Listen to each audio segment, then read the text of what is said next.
ते आमदार प्रवीण दरेकरजी, महाराष्ट्र हाऊसिंग फेडरेशनचे अध्यक्ष प्रकाश दरेकर, आरपीआयचे आपण सर्वांचे आवडते नेते रमेश गायकवाड, सागर भालेराव, जगदीश ओझा, कमलेश यादव, जितेंद्र पटेल नगरसेवक सर्व, दीपा पाटील,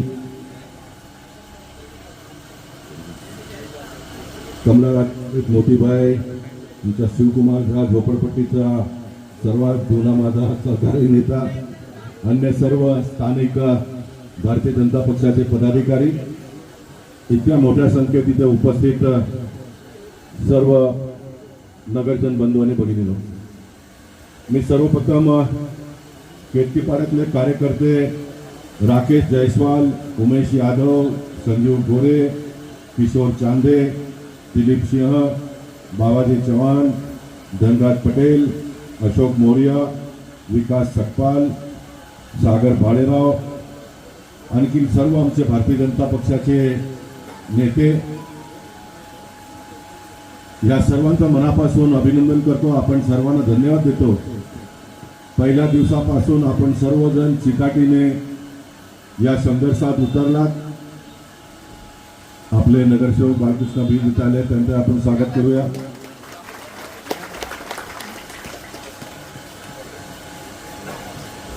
पहिल्या दिवसापासून माझ्या ऑफिसशी संपर्क आपण लोकांनी कायम ठेवला. गोपाल शेट्टी आता पदावर आहेत किंवा नाही आहेत, गोपाल शेट्टी आपल्याला किती मदत करू शकतील ह्याची कोणतीही शंका मनात न आणता गोपाल शेट्टी आपल्याकडे धावत येतील अशा प्रकारचा विश्वास घेऊन माझ्या कार्यालयाशी अनेक वेळा संपर्क केला. मी स्वतः इथे आलो.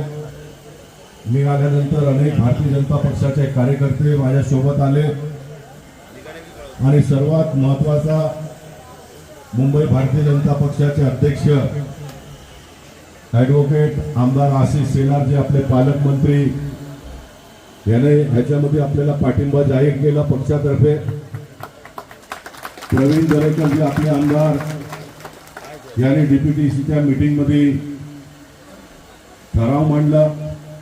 त्या ठरावाला सर्वांनी एकमताने पाठिंबा दिला आणि हा आपला जो काम आहे तो पुढे कसा वाढला हे आपण सर्वांना माहिती आहे. आपण सर्वप्रथम वन अधिकारी अनिता पाटील ताईंना भेटलो जाऊन. त्यांनी अनेक वेळा आपल्या सर्व गाऱ्हाणे ऐकून घेतले. आपल्याला जे काही माहिती वन विभागाच्या बाबतीने देण्याचं होतं ते देण्याचं त्यांनी काम केलं. आपण वन मंत्री गणेश नाईक जी यांच्या संपर्कात आलो, त्यांना पत्रव्यवहार केलं. प्रवीण दरेकरजी हे स्वतः त्यांच्याशी फोनवर अनेक वेळा बोलले आणि हा जो डिमोलिशन पहिल्या टप्प्यात होणार होता थांबवण्यात आपल्याला थोडाफार यश आला आणि आपण यशस्वी झालो. आपल्याला इथे पोलिसांचाही उल्लेख करावा लागेल.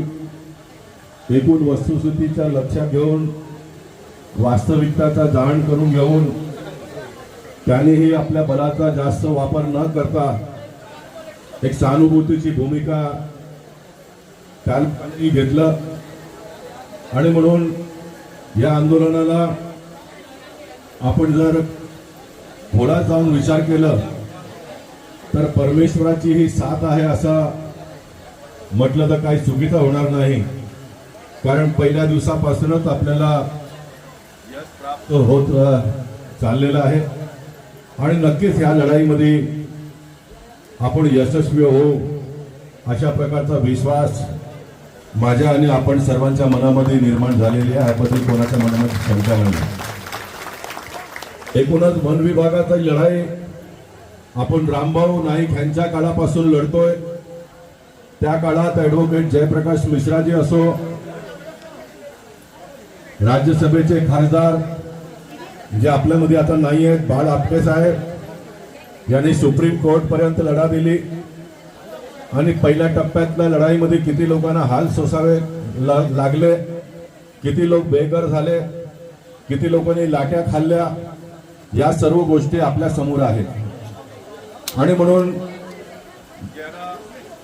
या गोष्टीची पूर्ण जाणीव नाही, त्यांच्या डोक्यात महत्वाचे मुद्दे मी घालण्याचा प्रयत्न करणार आहे. किरकीपाडा हा वसाहत वन विभागामध्ये 1975च्या कायद्यानुसार जोडणी होण्याच्या अगोदर किरकीपाडा हा वसाहत खाजगी जमिनीवर वसलेला वसाहत होता. 1975ला वन विभागामध्ये याचा समावेश करण्यात आला. 8 तारखेपर्यंत सरकारच्या माध्यमातून मग जमीन मालक हाजी कासम असो किंवा विकेलाल असो कोणालाही सरकारने पैसे दिलेले नाही, किंवा ह्या लोकांनी पैसे अजून स्वीकारलेले नाहीये. सुप्रीम कोर्टात शेवटची आता लढाई सुरू आहे आणि त्याचाच निकाल येणाऱ्या काळामध्ये लागणार आहे. आणि म्हणून किरकीपाड्याला वन विभागातून वगळण्यात यावा अशा प्रकारचा प्रयत्न रामभाऊ नाईक यांच्या काळात पण झाला होता, परंतु त्याला आपल्याला यश त्यावेळी आलं नाही. कारण त्यावेळी भारतीय जनता पक्ष शिवसेनेचा बाळासाहेब ठाकरेजींना मानणारा लोकांचा सरकार नव्हता, म्हणून आपल्याला तो यश त्यावेळी आला नाही. वन विभागाचा तो अभ्यास मी जितकं केलं आणि माझ्या डोक्यात ज्या काही गोष्टी आल्या ते मी आपल्या समोर मांडण्याचा प्रयत्न करणार.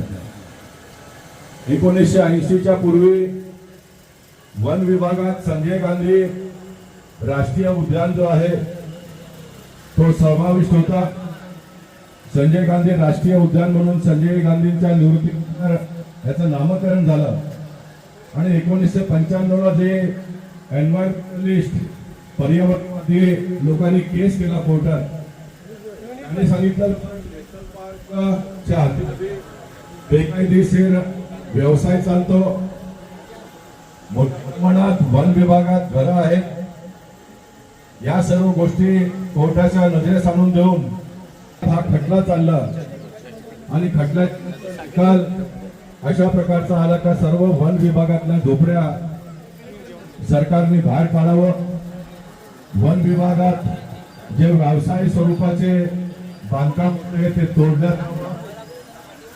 आणि खास करून प्रवीण दरेकरजी जो आदेश आला आहे त्या आदेशामध्ये वन विभाग Sanjay Gandhi national park division असा या डिव्हिजन शब्दाचा उल्लेख केलेला आहे. मी काय वकील नाहीये, परंतु नक्की मी गोरगरिबांचा वकील आहे आणि गोरगरिबांना मदत करण्यासाठी जेवढी बुद्धी लागते तेवढी परमेश्वराने मला दिली आहे. हा डिव्हिजन शब्दाचा उल्लेख न्यायालयाने यासाठी केलं का पहिला वन विभाग होता, त्यानंतर नॅशनल पार्क आला आणि नंतर तिसऱ्या टप्प्यामध्ये किरकीपाडा जो प्रायव्हेट फॉरेस्ट म्हणून असा या एकूण प्रकरणात 3 विभाग डिव्हिजन मध्ये 3 विभाग आहे असा माझं मत आहे. आणि न्यायालयाने त्यावेळी सांगितलं का संजय गांधी नॅशनल पार्क मधून जे व्यावसायिक स्वरूपाचे कारखाने म्हणा किंवा दुकानं आहेत ते नॅशनल पार्क डिव्हिजन मधून काढून टाका. नॅशनल पार्क डिव्हिजन म्हणजे जिथे बगीचा आहे, जिथे आपण फिरायला जातो त्या बगीच्यातून काढून टाका अशा प्रकारचा आदेश 1998ला आला. आणि आपण सर्वांच्या माहितीसाठी 1998ला नॅशनल पार्क मध्ये एक मोठी फॅक्टरी होती, ती तोडण्यात आली. नॅशनल पार्क मध्ये हॉटेल चालत होते ते बंद करण्यात आलं. नॅशनल पार्क मध्ये शेकडो स्टॉल्स होते, पाणीपुरी, भेलपुरी, पावभाजी हे सर्व ते बंद करण्यात आले. अनेक हॉटेल्स होते तेही बंद करण्यात आले. म्हणजे कोर्टाने जो आदेश दिला होता का नॅशनल पार्क डिव्हिजन मधून जे काही बांधकाम आहे ते काढा, ते सर्व त्याच वेळी काढण्यात आले होते. त्यावेळी कोर्टाने हे सांगितलं का 18 महिन्यामध्ये हे सर्व किरकीपाड्यातले वसाहत आहे तर तुम्ही नॅशनल पार्कच्या बाहेर वन विभागातून बाहेर काढा. आणि जोपर्यंत हे काढत नाही तोपर्यंत शाळा आहे, हॉस्पिटल आहे, राशनचे दुकान आहे, ही सर्व चालू ठेवा अशा प्रकारचा आदेशामध्ये स्पष्टपणे उल्लेख आहे.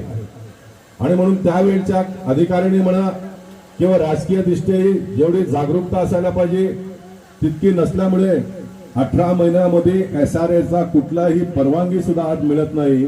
तर 18 महिन्यामध्ये इतक्या मोठ्या प्रमाणात लोकांना आपण बाहेर कसं काढणार याचा कोणी विचारच केला नाही.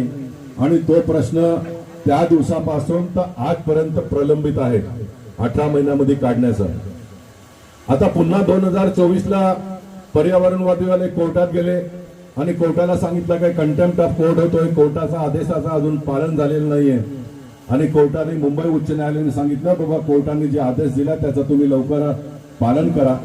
सरकारने स्वतःहून ऍफिडेव्हिट दिलं का आम्हाला आणखीन थोडा वेळ लागेल हे सर्व बाहेर काढण्यासाठी आणि म्हणून सरकारने ऍफिडेव्हिट दिल्यानंतर बोरिवलीच्या वन विभागातल्या अधिकाऱ्यांनी एक नवीन जावई शोध काढलं की 312 जे दुकानं आहेत ते आम्ही 30 मे पर्यंत काढू.